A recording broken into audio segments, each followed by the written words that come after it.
सुधांशु त्रिवेदी जी, आर्थिक तूफान को लेकर राहुल गांधी ये कह रहे हैं कि भाई सरकार नाकाम है, और इसी कड़ी में उन्होंने ये विवादित शब्द बोला है, न सिर्फ अपमानजनक शब्द प्रधानमंत्री के लिए पर लेकिन गृह मंत्री के लिए भी उन्होंने कहा है। तो पिछले चुनाव को अगर 19 का चुनाव आप याद कीजिए तो चौकीदार चोर है उनका नारा था, पूरी पार्टी की एक ही लाइन थी। तो इसमें कौन सी नई बात है? और सवाल तो यह है कि आप ही के कंधे पर जिम्मेदारी है इस आर्थिक संकट से देश को उबारने की। असल मुद्दा यह है। देखिए, भारत के इतिहास में सर्वाधिक विश्व भ्रमण करने वाले, विदेश भ्रमण करने वाले नेता प्रतिपक्ष राहुल गांधी जी, जो विगत 22 वर्षों की अपनी विदेश यात्राओं के भुगतान के संतुलन के सवाल पर फंस गए हैं, और उससे मुझे लगता है कि उनका मानसिक संतुलन पूरी तरीके से बिगड़ गया है। कांग्रेस को तो असंतुलित कर ही दिया है, उनका मानसिक संतुलन पूरी तरीके से बिगड़ गया है, और इसलिए अनाप शनाप ऐसे शब्दों का प्रयोग करना मुझे लगता है ये उनकी आदत सी हो गई है। एक बात यह भी बताना चाहता हूं, कांग्रेस पार्टी ने जो पहले शब्द का प्रयोग किया, मैं आपके लाखों दर्शकों से कहता हूं, अभी चुनाव में खड़गे जी क्या बोले थे कि मोदी टेररिस्ट है। खड़गे जी क्या बोले थे? नमाज पढ़ रहे हो तो जैसे सांप दिखता है वैसे जा रहा हो तो आरएसएस वाले को मारना। मतलब मैं दर्शकों से कहूंगा, नमाज पढ़ते शब्द का यह नहीं कहा पूजा कर रहे हो और सांप दिख जाए। फिर कह रहा हूं, मोदी तेरी कब्र खुदेगी बोलते हैं, मोदी भस्म हो जाएगा नहीं बोलते हैं। और मैं बताना चाहता हूं, यह वही कांग्रेस पार्टी है जिसके लिए बुरहान वानी भटका हुआ नौजवान है। यह इनके पार्टी के नेताओं का ऑफिशियल बयान है। अफजल गुरु हालात का मारा है, इशरत जहां बेटी है, याकूब मेनन की जुडिशियल किलिंग हुई है, जाकिर नायक शांति का मसीहा है, ओसामा जी है, हाफिज साहब है, और मणिशंकर अय्यर सलमान खुर्शीद जाके पाकिस्तान में कहते मोदी को हटाने में आपकी मदद चाहिए, और भारत की सेना का अध्यक्ष सड़क छाप गुंडा है, और मोदी और अमित शाह गद्दार है। मुझे लगता है भारत की करोड़ों करोड़ जनता जब इस बैकग्राउंड में इसको देखती है तो उसे बस एक ही मैं वाक्य कहना चाहूंगा कि कहनी है एक बात, मुझे इस देश के पहरेदारों से संभल के रहना, अपने घर में छुपे हुए गद्दारों से। लेकिन और वो गद्दार कौन है जो हर बार विदेश। ऑडियो चला गया, आपका ऑडियो चला गया। भारत विरोधी। अब मैं कहना चाहता हूं तूफ नहीं, लेकिन आपने इशरत जहां बेटी कहा, मैं वही कंफर्म कर रही थी। इशरत जहां को बेटी तो नीतीश कुमार ने कहा था। सुधांशु जी आवाज जा रही है? नीतीश कुमार ने नहीं। हाँ। उस समय यूपीए की हाँ जी, आवाज आ रही है? आ रही बोले। यूपीए की सरकार ने कहा था। किसकी सरकार थी? नीतीश कुमार ने नहीं बोला था, उस नीतीश कुमार सरकार के एक मंत्री ने बोला था जो यूपीए सरकार के थे। ठीक है, चलिए अब आपके पास आते हैं। हाँ, जल्दी तो बात पूरी कीजिए, दो लाइन में पूरी कीजिए। हाँ। और पूरी बात एक लाइन में। और दूसरी बात मैं कहना चाहता हूं, वैश्विक तूफान आया हुआ है, भारत में नहीं। अखिलेश प्रताप सिंह जी से मैं कहना चाहता हूं, हमारे यहां 3% पेट्रोल के दाम भरे हैं। एक देश बताइए, यूरोप में, अमेरिका में, एशिया में, जापान, इंडोनेशिया, मलेशिया, फिलीपींस से लेके इजिप्ट, साउथ अफ्रीका से लेके यूरोपियन कंट्रीज, अमेरिका तक, जहां मिनिमम 10-15% से लेके 50-60% तक ना बढ़े हो।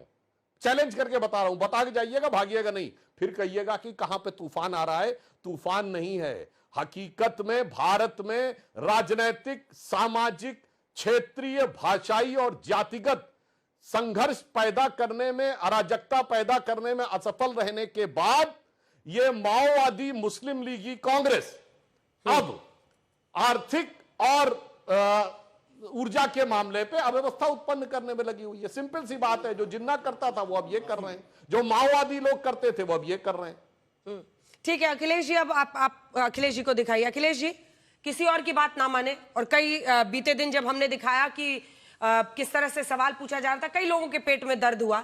लेकिन शरद पवार भी कह रहे हैं, शरद पवार की तो सुनिएगा ना, ये सच है कि कांग्रेस से अलग होकर एनसीपी उन्होंने बनाई, लेकिन वो अभी भी इंडिया गठबंधन में आपके साथी हैं, वो तटस्थ रहे, बाकी लोग निकल गए उनकी पार्टी से। हम नरेंद्र मोदी से राजनीतिक तौर पर अलग राय रख सकते हैं, लेकिन नहीं भूलना चाहिए कि एक प्रधानमंत्री के तौर पर वो भारत की प्रतिष्ठा अंतर्राष्ट्रीय तौर पर बढ़ाने का काम कर रहे हैं। ये शरद पवार ने कहा है, और ऐसे मौके का भी इस्तेमाल करके मजाक उड़ाना, क्या आपको लगता है कि ये सही है, ये शोभा देता है? अंजना जी, पिछले 12 वर्षों से ये देश देख रहा है कि जब भी मोदी जी या बीजेपी से किसी ने भी असहमति व्यक्त की या मत भिन्नता की या विपक्ष की भूमिका निभाई, तो पूरी बीजेपी या बीजेपी का शीर्ष नेतृत्व उस पूरे ऐसा कहने वाले समाज को आतंकी, खालिस्तानी, पाकिस्तानी, नक्सल, चीनी, गद्दार शब्दों से नवाजा है।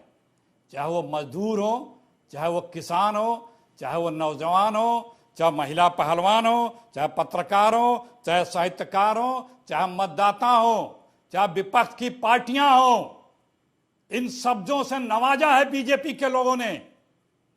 यहां तक कहा है कि अगर आप लोगों ने बीजेपी को वोट नहीं दिया तो पाकिस्तान में पटाखे दगेंगे। ये बीजेपी वाले किस मुंह से बात करते हैं?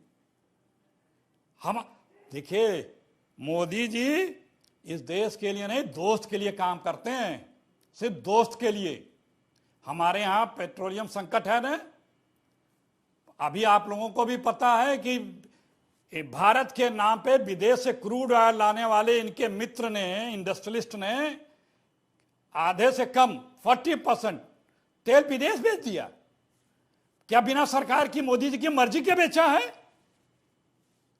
इनका जो आइडियोलॉग है आरएसएस, उसका नेता अमेरिका के हॉस्टल में बैठ करके बोलता है अमेरिकियों से कि मैंने तो आपकी सारी बात मानी, हमने आपके कहने पे ईरान से तेल खरीदना बंद कर दिया, रूस से तेल खरीदना बंद कर दिया।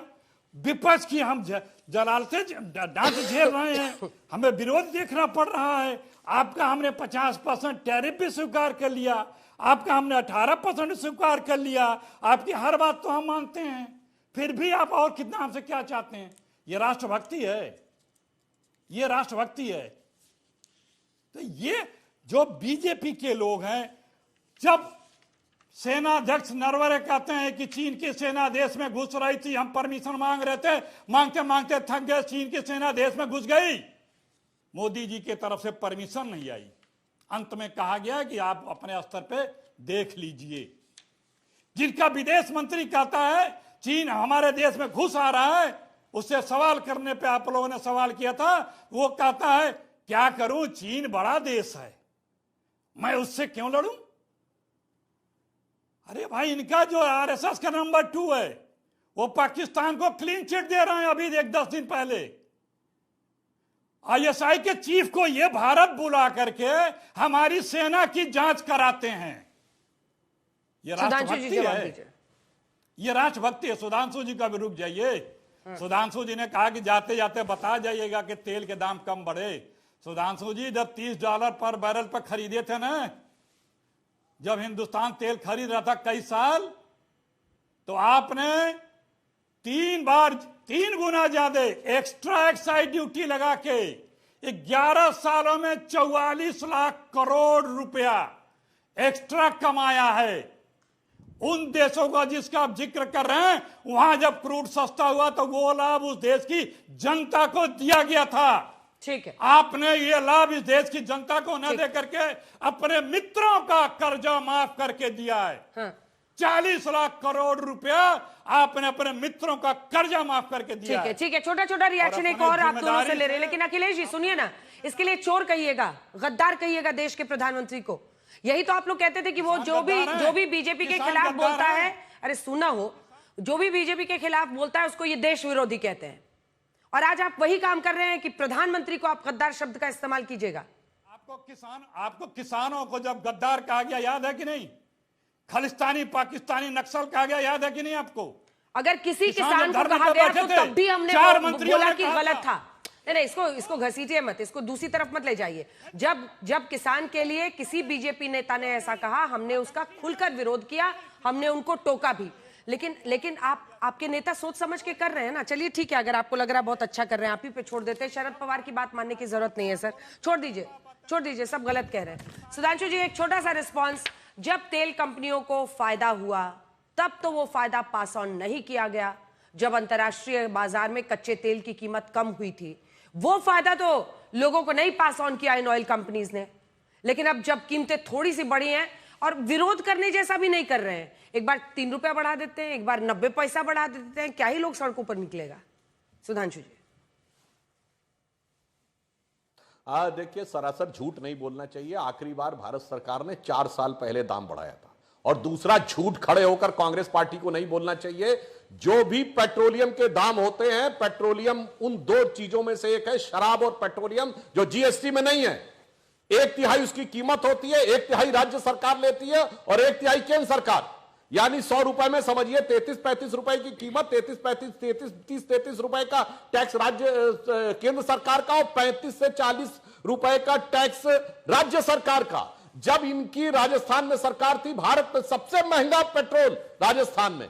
जब इनकी महाराष्ट्र में सरकार थी, सबसे महंगा पेट्रोल महाराष्ट्र में। हमारी राज्य सरकारों ने 4 साल पहले बहुत सारे दाम कम किए थे, आपने कम किया। दूसरा मैं बताना चाहता हूं भाई साहब, वो जो कई लाख करोड़ रुपए आप ऑयल बॉन्ड्स लेके छोड़ गए थे, जो 2026 में चुकाना था, मगर इसमें भी वो तो फिर हम ही को चुकाना था, तो उसके लिए बचा के रखना था। और मैं अंजना जी, कांग्रेस की दूरदृष्टि की तारीफ कर रही हूं। ठीक है, उन्होंने 2026 के लिए ऑयल बॉन्ड रखे थे, क्योंकि उन्हें यह पता था कि 2026 तक ये सत्ता में नहीं आने वाले। इनको पता था ना 14 में आएंगे, ना 19 में आएंगे, ना 24 में आएंगे, इसलिए जो 26 में होगा वो निपटेगा। इसके अलावा जो विकास के कार्य हुए अपनी जगह। मगर एक बात मैं अखिलेश प्रताप सिंह जी से कहना चाहता हूं, भाई साहब गद्दार की बात कर रहे हैं, हम गलत बोलते हैं क्यों भैया? असम में 19 MLA में कांग्रेस के कितने मुसलमान? 18। और जिन्ना की वो मुस्लिम लीग जिसने इस देश का विभाजन किया, उस केरल में मुस्लिम लीग के साथ इनका समझौता। इनके मुख्यमंत्री वीडी सतीशन ने चुनाव के दौरान बोला कि मैं जमाते इस्लामी से सहयोग लेने में कोई आपत्ति नहीं है। वो जमाते इस्लामी जिसने कहा शरिया के अनुसार शासन होना चाहिए, कोई जाके चेक कर सकता है, चुनाव के दौरान इन्होंने बोला था।